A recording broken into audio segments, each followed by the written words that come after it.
Good morning. How is everybody? All right. So it is week 12. So, for the past client stuff, we're just going to give you the AI super prompt. Where I really wanted to spend our time today is talking about the path forward. Is everybody good with that? All right. So, this is our last session of this quarter. And now we're going into a new quarter, right? So, what I want everyone to do is start to take inventory of, do I want to switch tracks, right?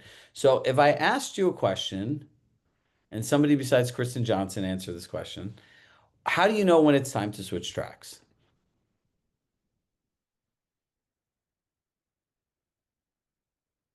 Anybody? Yeah, And some of you, when it's time to focus on which one you want to do. And okay, I so that's I a good decided answer. I decided buyer, so I'm gonna focus on that this next one.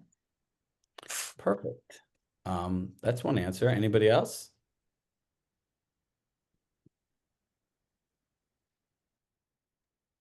When absolutely become an expert on the one, when you could just fly off Ding, and ding, ding, ding, ding. So here's the thing. I'm going to summarize this in the most simple way. When you're able, if I was able to go in and pre-qualify you, use the Med C, do it based on memory, and understand the rest of my pitch well enough that I could get my desired outcome 90%, move on. If not, keep doing it. So I'm going to give everyone my same reminder that I give everyone every quarter. Some people listen, most people don't. Do not go to multiple tracks. Like, just don't do it. Like, in building these timelines, we spent hundreds, like, I'm not even kidding you. I have never, ever, ever in my life spent so much time on anything, nor did I ever think anything could take this long, right? There's 100+ steps in the buyer transaction. 100. Do you think it's logical to think that you're going to master all of those 100 things in 12 weeks? No, right? We're going into a world of experts and mastery where everything needs to feel like it was made for that client only. You are never, ever going to get to the place where you're going to optimize your success if you keep being a generalist. You can't do it. It's not logical. And like what I want to share with you is the world is moving and changing in ways that you don't even understand. I'm in so many different like group threads from like, some of our mastermind clients and everyone. And like the thing everyone keeps talking about is this merger. And I'm like, just go focus on your business, right? If you have leaders, you need to let the leaders lead, right? And by the way, this merger is really good for all of us.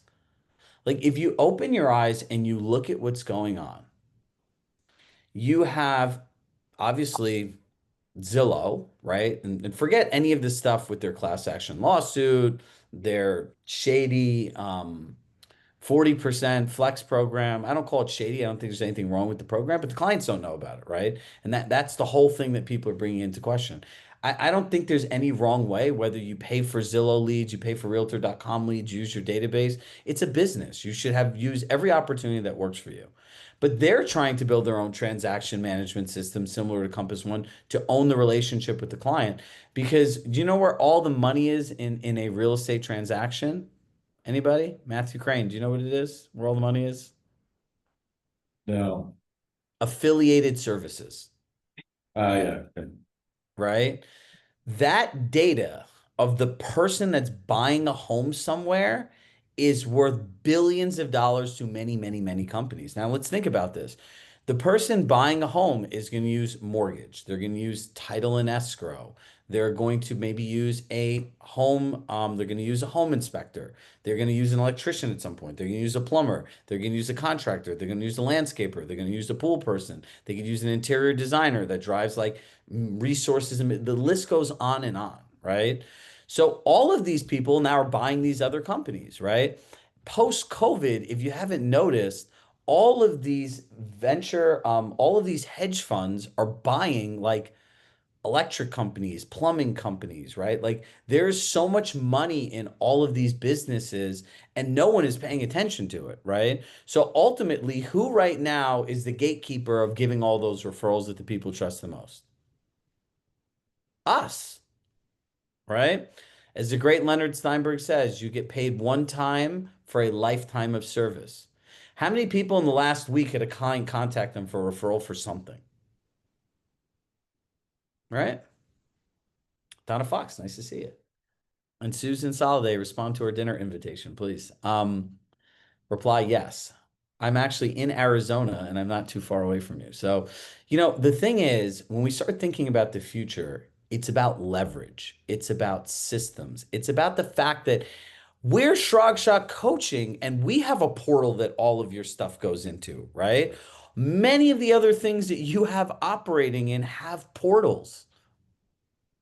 Real estate has been the last to the race for everything. Everything. People wanted public search. Like, think about this. When these third-party sites came out, right? Did you have to go on American Airlines to book a flight? No. You could go to Travelocity, Expedia, and all these other websites. Did the industry have reviews? Yeah, restaurants had them, all different kinds of places had them. We were last to it. This is a common theme. So other people come and they eat our breakfast. So now, as these other places start having portals or apps, in their case, that manage the entire transaction, push their affiliated services, and minimize you, there has never been a more important time to be an expert. Does that make sense to everybody?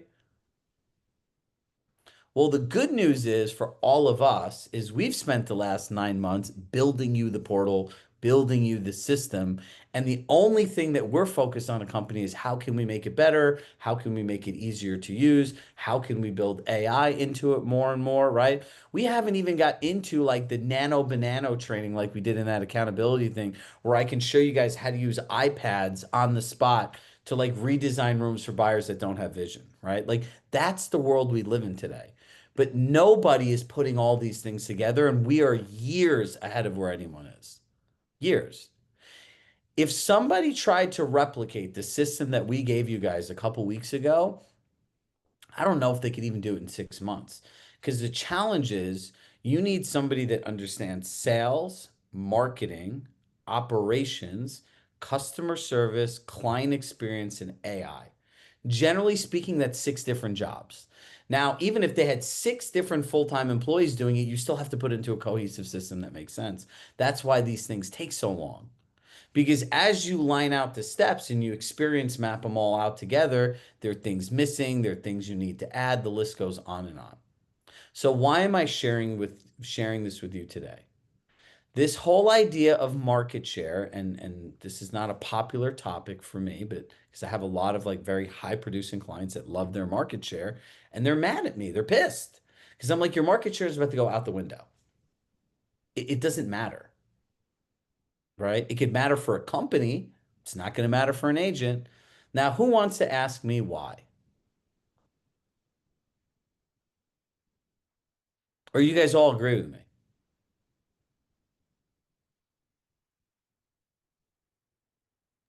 Why? Why? Perfect. Well, let me ask you a question. I believe because I've practiced so much that I could go into any market anywhere and I believe have a 90% chance at winning, even if I've never sold a house. Let's see, who am I going to call on today? Who wants to play along? You could be the client, you could be the seller. You don't have to be the agent.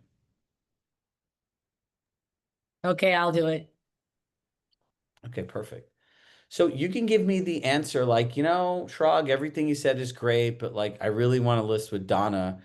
She's in 30A and she has the most market share in her neighborhood. Okay. So Sharak, I hear what you're saying and I like what I'm hearing. Still, I would like to list with Donna because she's really the neighborhood expert. Perfect. Listen, I just want to ask you a few questions and whatever you decide to do, I support you 100%. Is that okay? Sure. So I know that you're selling this house and you're moving. What's the most exciting thing about moving for you?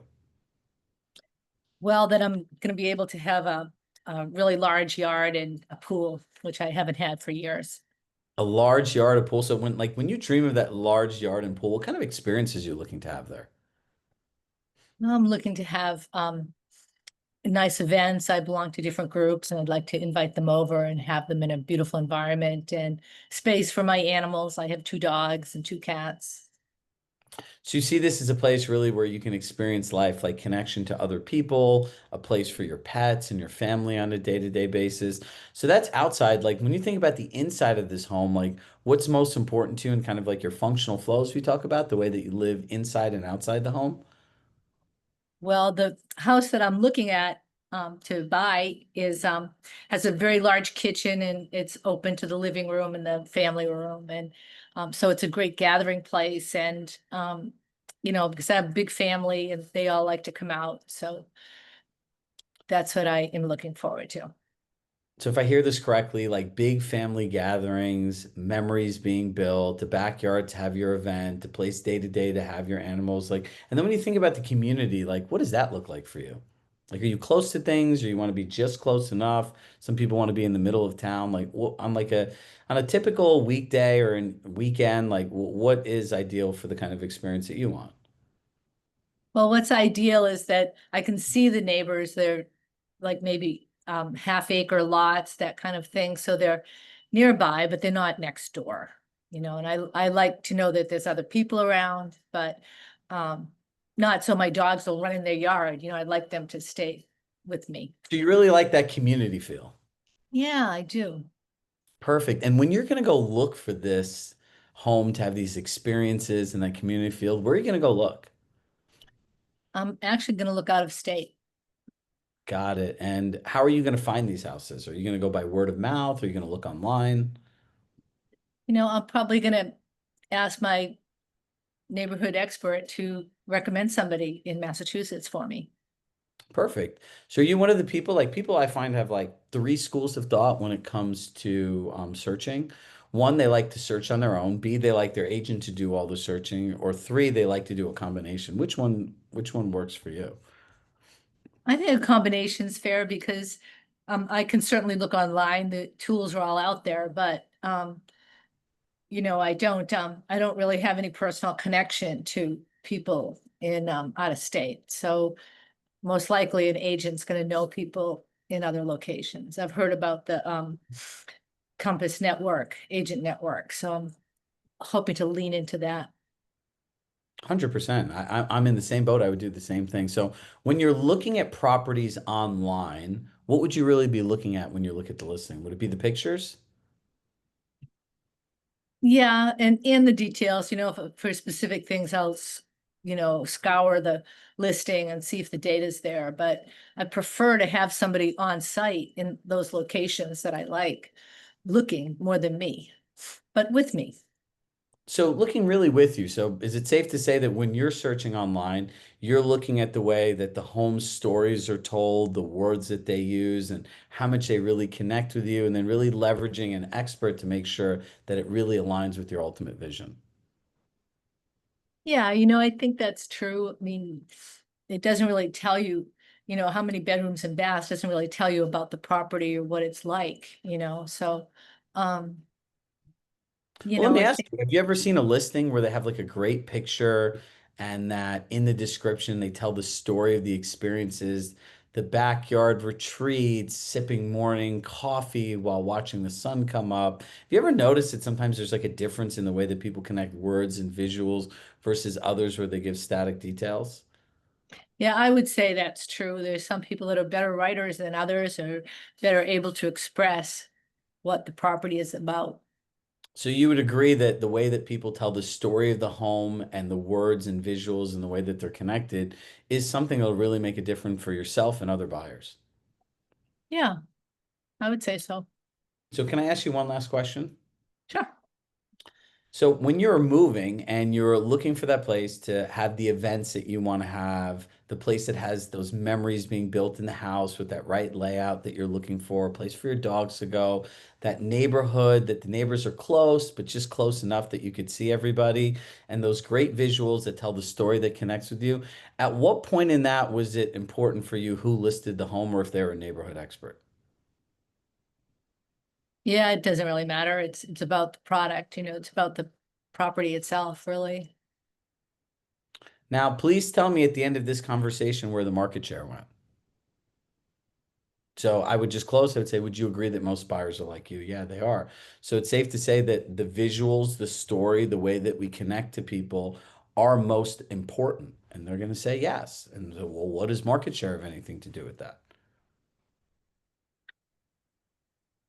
Well, you're right about that. I suppose it's about what is communicated. But I guess the local knowledge that this neighborhood expert is pretty compelling. Like she's has had a lot of listings here. She probably has buyers, possibly has buyers in her database. So what you're saying is that you feel that there is a value to you in pricing and positioning on the market. Oh yeah, definitely. I would say there's value in positioning the house. Yeah. Perfect. So, like, I see that you have a really expensive bracelet, right? And if you were going to go sell that bracelet, would you want the jeweler at the store to give you a price, or would you want it appraised to get the full value? And do an appraisal first. Perfect. So I know this is really important to you, and you shared a lot of personal details about why you're moving, why you need a certain amount of money, how the two need to line up. So let me do this. I'm going to invest in a local appraiser who will be able to give us the exact value of the home, number one. Number two, tell you if there are any minor upgrades you have that can unlock additional equity. And number three, I'll pay for an hour consultation because that appraiser actually has knowledge of homes that are in contract and what's going on in the market and the trends that agents don't because we only have access to the information. And then you can also get, our unique positioning, our marketing, our storytelling, as well as the other things that you felt would maximize the equity in your home. Wow, you do that?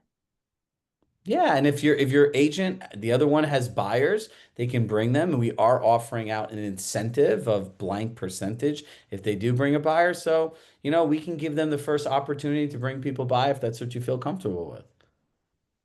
Well, you make a good point there. That's fair.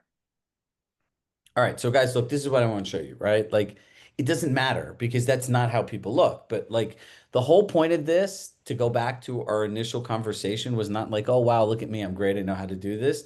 It's when you've mastered your craft and you can do stuff like this, that's how you know when you can change tracks, right? It's when you're able to just flow through these conversations. I didn't know what she was going to tell me. I picked on her at random. But like that goes back to our concept of framing, right? Starting the conversation based on somebody's present belief system, values, the way they see the world. All I needed, like, answer this question, Marianne. By the end of it, did you start thinking like, yeah, you're right. Like buyers look online, like they're gonna look at the pictures, the story, and look, think about this. We literally have like chat GBT super prompts that tell compelling stories about homes. We just built a new one for three-phase marketing that like you can accept, reject, decline, talk about how you want it positioned, who the ideal buyer is. We have really cool experiential ones for the coming soon section, right? Like these are all different things that you can do that no one else can do, right? So if you're mostly working with buyers, get really good at the buyer part, right? You can use the CMA super prompt to summarize an entire market analysis into words that people can understand and share in a non-pushy way. Cool. It's true. Yeah.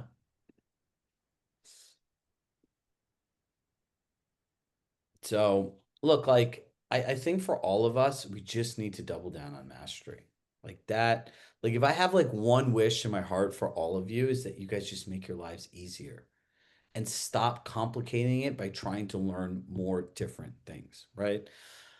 So maybe it was like almost 3 years ago at this point, I got divorced. I didn't know how to like cook like nothing. I could barely make like a pancake, right? If you saw me with my two kids, like in the beginning, in those first few weeks, man, it was like messy as all heck. And they're like, Dad, we can figure this out. Like, I didn't know how to do anything. Like, one, thank God I met the most amazing partner who my kids, people always comment like how well behaved and how much my kids know. If it wasn't for her, like 80% of these things would not have happened, right? But on the other end, like, my daughter really likes pasta. So I had a friend that taught me like this meat sauce recipe. Now I've been working on this recipe for like 2.5 years. And now like that's all my daughter wants to eat. Like on her birthday, Daddy, I just want your bolognese. We've gone to like a million different Italian restaurants and she's like, nothing is like your bolognese. But now, like, kids are, how many people have kids that are picky eaters?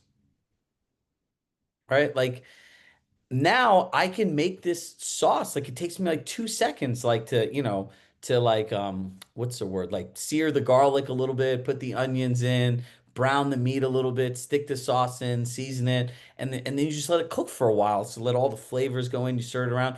But now it only takes me like 20 minutes to get to that first part where it used to take me more than an hour to sit there and chop and figure these things out. But it's just through doing it over and over again. So now every Sunday, I literally make her these huge trays of pasta. And as weird as it sounds, she'll eat it for breakfast and she'll eat it for lunch, but then she really eats, right? When you have finicky kids and they're like picky eaters, they don't always eat. And so, like, when you have finicky agents that are picky about the way they do things, you need to find something simple that they can do. And really, all of it is just through the repetition. Believe me, I can tell you this, if I could learn how to cook food that I can actually eat and like myself, because I'm a foodie, you all could learn to do anything, right? Like, because if you asked me 3 years ago, I would have told you this is hopeless. But see, there's a thing called forced growth where you get put in situations where you don't have any other option to succeed. And you guys have everything you need inside of you to be successful. Everything else you need is in this community. We will never stop building stuff for you. Mentally, as a human being, Cherish has been here for years. Every year, right, Cherish comes with a new idea, a new wish, a new direction. It's still the similar stuff we have at the core because that doesn't change. But like, I just need you all. I had a call with someone in the community the other day. They're like, I haven't gone anywhere for months. Like, please help me. I'm like, all right, great. The call was literally lasted 4.5 minutes. I said, here's all you need to do. Number one, pick a session. Number two, go to the accountability session. And number two, I need you to block off two 30-minute blocks where you practice, implement, collaborate, whatever it is, what you learn, and stop going to other training sessions. He goes, that's it? And I'm like, yes, that's it. 2 hours in a week. Most of us spend more time than 2 hours in a day on our cell phone. So, cell phone statistic, if you spend 5 hours a day on your phone, that's an average of 22 years of your life. So, if you're wondering why you don't have time for things, because none of us in our schedule, when we look at our schedule, block off 3 to 5 hours a day to be on your cell phone. That's not part of the roadmap, right? So, if you're newer still to ChatGPT and AI and using the projects, use the projects. If you haven't got a Plod Note, get a friend in here, get a Plod Note. Like what we're finding is the more information that you can put into your ChatGPT with a Plod Note, the better it is. We don't have anyone that's completed a whole transaction yet in a project yet. I have a feeling Kristen Johnson might be the first one. Her or Daniela Ochoa's might be one of the two, or Cherish, right? I don't know which whoever come first is at the end of it. If you're able to run our 6 month like past client follow-up plan, imagine all of the stuff that your chat GBT already knows about your client. You put that plan in, it could create the most personalized follow-up plan. And this is where we want like my vision is for 2026 that everyone has a VA. Because when they're building these kinds of things, the next thing we're building for all of you is how do you get VAs to do as much of this work for $5 to $6 an hour as possible? That's the future. The future is built on you being the best conversationalist with people, emotional intelligence, active listening, knowing your pitch, and then delegating the rest. And the good news is like we have 6 months of upgrades for the next 2 quarters that we're gonna do. Our Shrug AI, like now you can go to ai.shrugshawcoaching.com and like you can access our AI coach. I said this on a call last week. I'll say it to you guys again. We literally have paid the money and have already started building a mobile app. So like all of you have been asking like for Cherish, right? How long have people asked for apps here? Many, many years. So our AI will be an app that you could download in the Apple Store and the Android Store, right? So We're told that by the end of the year it should be done. So like in the fourth quarter, like for those of you who still continue, we'll have an app. And then we can just keep feeding this more and more information to get better and better and better. Right? So like if you think about like where the future is for all of us, it's in integration, right? So have you seen that Compass AI assistant? Anybody? So we, myself, Summer, and a couple of other of us are literally in the beta group, and I'm working directly with the people that own that product at Compass to work on the workflows, right? So things that are going to be like, I'd like to search homes in Westport, Connecticut that have 2 acres of land that are in the Bedford School District between $4 and $5 million. Great, they'll see the search. I want this property. Can you put it in a collection? Send my client the email. That kind of stuff is what they're working on. But for us, why that's really valuable is the day that that AI assistant comes out for everybody, we'll have it built into our timelines. So we'll take out all the manual tasks of things you need to do and then add in like where you could use Compass Assistant. We're going to keep integrating the tools, right? So once a quarter, we'll give a big timeline update. But if there's ever anything new, like an AI assistant that literally changes the whole way that you work, we'll put that update in and give it to you guys promptly because we're in more and more beta groups now, like the marketing center folders. Like we had access and knew about that before anybody else, and we're talking with them actively about different suggestions. So the other thing is that we talked about in the call is upvote things, right? Once a month, I would like to sit down and be able to share with you guys like, hey, here's something we all identified. Let's upvote it because the product team actually, the entire product team reviews all of those things once a month. So by sheer numbers, we have hundreds of people here, right? So if we're all upvoting the right things, what things do you think get prioritized? Then I can go back to them like, look, as a group of Compass agents, we had 700 people decide that this is what we wanted to do. Where do you think that's going to land on the list? In the top. So look, I'm going to give it to Cherish now. So take this next week and really get dialed into your system. If you guys are not 100% comfortable and confident in the conversations you have, just stay in this track, right? And then when the new year starts, pick what your goal is for 2026. I don't think it's a bad thing to stay in the same track for 4 quarters in a row. I really don't. Like, if I were doing this and I was an agent, I would commit 1 year to sellers, 1 year to buyers, 1 year to prospecting, and I would do the same thing over and over and over and over again, kind of like the meat sauce that I've been making for this last 2.5 years, till I had it down like this. You should be able to have conversations the same way I do because you guys do this every single day. I just have to practice and do it with all of you. And so when that time happens, you graduate to the next track. So love in my heart. I love you all. Thank you so much for always being one of the best parts of my day, Susan, and make sure you respond to our email. And for my friends that are on here from Arizona, I look forward to seeing you all tomorrow. Bye, everybody. Can we make Cherish the co-host? Perfect. Oh, wait, Christine, is Cherish?